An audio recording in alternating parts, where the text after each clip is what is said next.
Nearly a year ago, DJI released the much anticipated Osmo Pocket 3, 3 years after its predecessor, the Pocket 2, which is what I'm recording on right now. Since going on sale, the Pocket 3 has made nearly everyone a believer in just how good it is at what it does.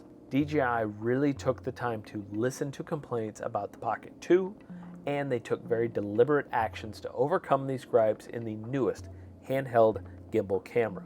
But there is one thing that nobody tells you on YouTube about using the Pocket 3, and I'm about to say the quiet part out loud in this video. DJI markets their cameras and drones so well that they make it really likely that a complete newbie to the hobby can just pick up one of their products and create really impressive footage and video straight out the box. And most of the time, they're right.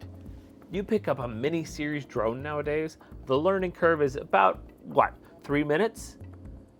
Up, down, left, right, you got it figured out. But not all things are created equal in DJI land. So I used the Pocket 2 for years, and I was capable of creating seriously smooth shots. It got to a point where I just assumed all the good footage was the gimbal doing all the work.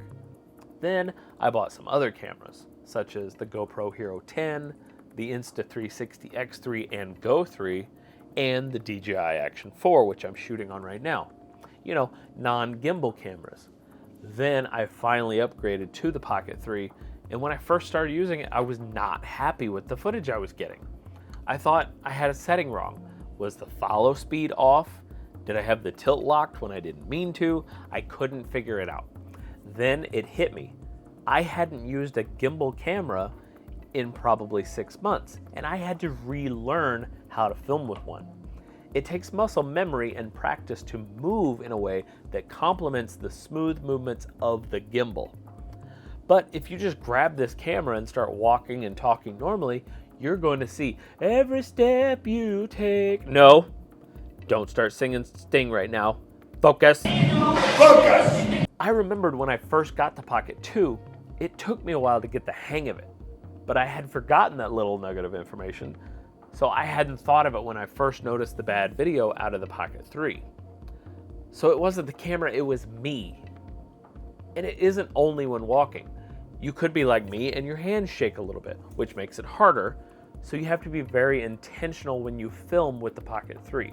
Now, one trick I use if I'm worried about being shaky during like a pan or a sweeping movement is I raise the frame rate up and then I make the movement faster than I plan on using. That way you have enough frames to be able to slow it down in post. And I do that because moving slowly is really hard to stay smooth. It's going to be bouncing up and down and you don't realize it. But you can actually swipe your arm quickly and then slow it down later. Then that sweeping motion will be a lot smoother. But no one tells you that when you film using the Pocket 3, you need practice. Just like with drones, you have to keep that muscle memory alive. When I put my drone away for the winter and I pick it back up in the spring, it usually takes me a few flights to knock the rust off. I have to remember how to pan and tilt and orbit seamlessly. The Pocket 3 is no different. If you don't use it, you lose it. So once I realized what the problem was, I started taking this everywhere with me and just randomly using it. Not trying to get footage for a specific project, just tracking myself or a car driving by or trying a little half orbit around something on the kitchen counter. Just little things to remember how the gimbal reacts to certain movements. That way, when I have a shot I need to get for a specific purpose, I'm ready and honed in to move the camera in the way needed to get what I'm looking for. Please do me a favor and give this video a thumbs up so YouTube shows it to more people.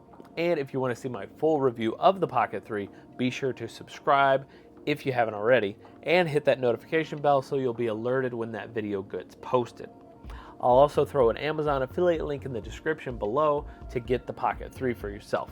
Please feel free to comment below any tips or tricks you've learned to help mitigate bounces and shakes when using your own gimbals if you have them.